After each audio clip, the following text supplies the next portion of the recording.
Здруженијата на лица со посебни потреби влегуваат во политиката. Ќе бараат представници на нивните здруженија задолжително да се најдат на листите на партиите.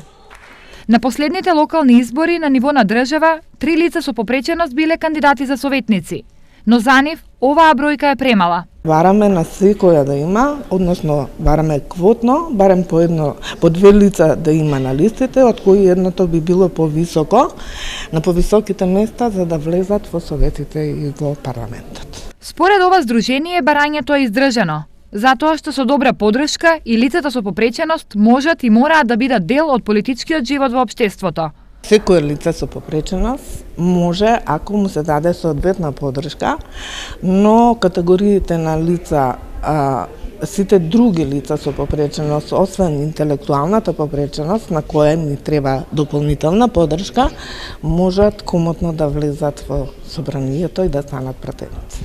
Во 2016 година пак, за време на парламентарните избори, само едно лице со попреченост се нашло на листа на една политичка партија.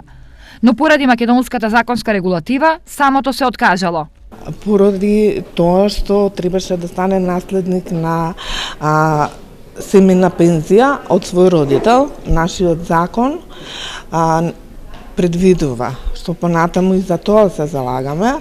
По смртта на родителите не може да оствари право на пензија ако не му се одземе деловна способност, во истиот момент се брише од избирачкиот список и го губи правото на глас. Колку и дали ќе успеат во своите барања ќе се види во периодот што следи.